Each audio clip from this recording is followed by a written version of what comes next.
Yo, what's up? Dr. Swole here, MD, bodybuilder, back with another video. Today we're going to be giving you 5 weight loss tips that you can implement today. Now, I know that a lot of people have been gaining weight this year unintentionally, and now's the time to lose fat if that's your goal. Now remember that fat loss is all about calories in versus calories out, and the most important thing is getting into that calorie deficit. So the strategies that I'm sharing with you today are mainly things that will help you get into that calorie deficit. These tips aren't anything magical, and whether they work will depend on the person, but they're definitely worth a try if you haven't already. As always, I'll be giving you really actionable and practical takeaways, and these are all things that I use myself when I'm trying to cut. Notice, however, that these can also be helpful for people who aren't necessarily trying to lose weight. Even if you're trying to bulk or recomp, it's always useful to have strategies that will help you modulate your calorie intake. Even if you're bulking, you don't want to gain weight at too fast of a rate, so it helps to be able to scale back your calorie intake if you're overshooting throughout the day. So if you've been enjoying my content so far, make sure you like the video, hit subscribe, and let's get right into it. Alright, my first weight loss tip for today is to eat vegetables and fruit with every meal.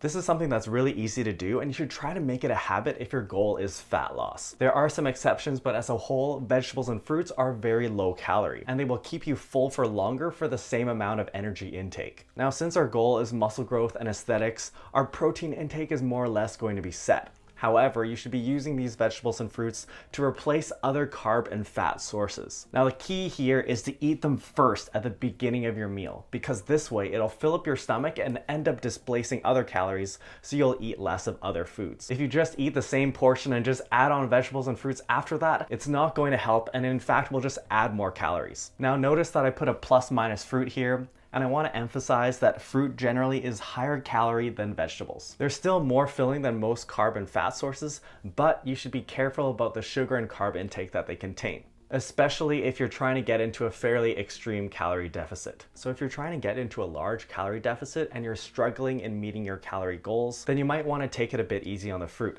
but you should still try and aim to have that vegetable with every meal. Now, you'll always hear me talking about plain vegetables, and I want you to focus on aiming for vegetable sources that really don't have extra added calories from carbs and fat sources. So for example, having boiled, steamed, or roasted vegetables without any added sauces, oils, or sugars will make sure that you're really getting the effect of the low calorie density nature of vegetables and not having extra calories creep in. Alright, my second fat loss tip is to avoid liquid calories. Now, this is another easy one to implement, but things like smoothies, fruit juice, and pop tend to be very calorie dense, and they're less filling than their whole food constituents. And the thing is, since they're liquefied, it's going to be easier to digest and it'll keep you full for less time. You'll hear a lot of people online talking about these special weight loss smoothie recipes. I would suggest just having the whole food ingredients. For example, instead of smoothies or fruit juice, just having a whole fruit. Now, my third tip today to help you lose fat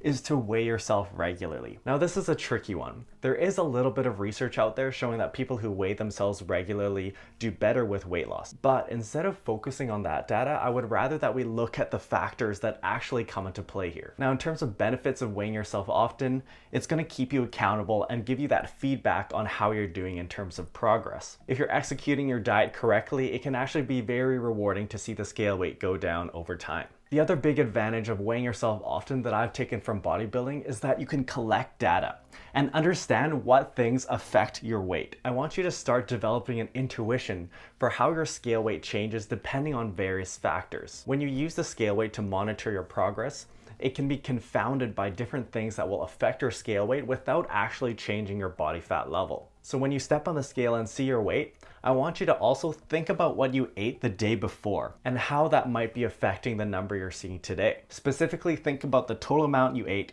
your carb intake, and your salt and water intake the day before. Obviously, if you ate a large volume of food in total, that will increase your scale weight the next day. Carb intake will affect your scale weight because it changes the amount of glycogen that you store. Our bodies like to store carbs in the form of glycogen, which I liken to a water tank. Depending on how many carbs you put in or burn during the day, you'll end up changing your body's glycogen stores. The total amount of glycogen weight your body can store varies depending on the person, but it's often a few pounds. And the important thing here is that changes in your glycogen stores don't actually reflect fat loss or muscle growth. This is why a lot of people will lose weight initially when they start keto, because they take away that carb influx and they deplete their glycogen stores. And they will assume that a lot of the weight lost is fat, when in reality, it's really glycogen weight. You'll also want to think about your salt and water intake. Having a lot of salt the day before can make your body retain water, and that will affect your scale weight. This isn't necessarily a bad thing, but it's just something to notice if your scale weight is fluctuating, because it's not always just from fat changes. In terms of water, I think the main issue here is if you're actually dehydrated.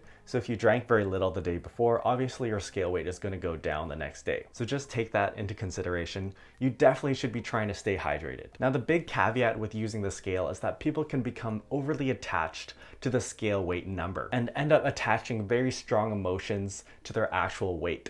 Make sure that you don't let the scale weight be the end goal.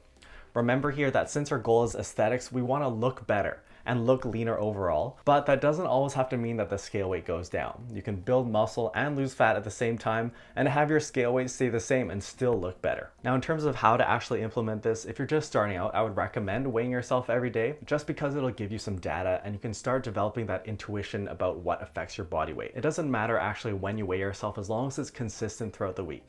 So I usually recommend doing it first thing in the morning after using the washroom. Then you'll want to take weekly averages to get a better sense of where the actual number is. All right, our fourth weight loss tip today is to meal prep. Meal prepping helps a lot with fat loss because it predetermines your meal composition. Ideally, you'll be planning your meals for the week when you aren't hungry, so you'll make those better decisions and put in those lower calorie options. Then throughout the week, you won't be making these spontaneous poor decisions, like for example, having a lot of snack foods, and your own home prepped food is going to be lower calorie than buying food. If you're buying food or eating out for lunch every day right now, I'd recommend stopping that and starting meal prep this week. If you prepare things in bulk for the week, it'll also save you time and money. So make sure you have some good Tupperware in a freezer. You can meal prep for a whole week or even 2 weeks at a time. Put all those containers in the freezer and just pull them out on a day-by-day basis. Okay, my last fat loss tip for today is to use hot sauce. This is something that a lot of bodybuilders will do when they're prepping for contests. One of the most common complaints I'll see from people who are trying to lose weight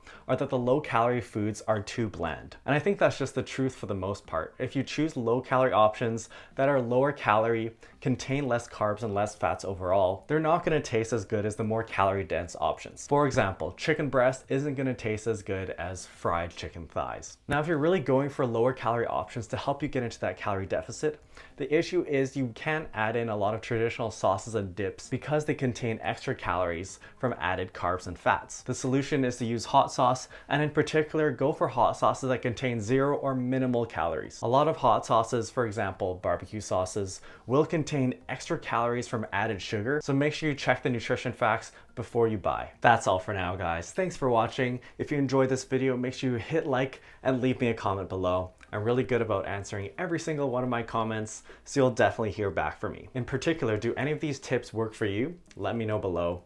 Hit me with those hot sauce recommendations as well. Comment of the week is from Paul on my last video on how to bulk, where I actually updated my protein recommendation based on the literature that I've been seeing. Do note that my opinions change over time depending on the scientific consensus, so you'll always want to be looking at the most recent recommendation that I make. If you're trying to lose weight and want some ideas on the leanest protein sources out there, check out my video on 5 of my favorite lean protein sources that I use myself when cutting. Having enough protein is key for people who want to build muscle and lose fat, so you'll want to make sure that you have an arsenal of good protein sources that don't add too many calories. If you haven't already, hit subscribe and make sure you turn on the notification bell so you don't miss any of my videos.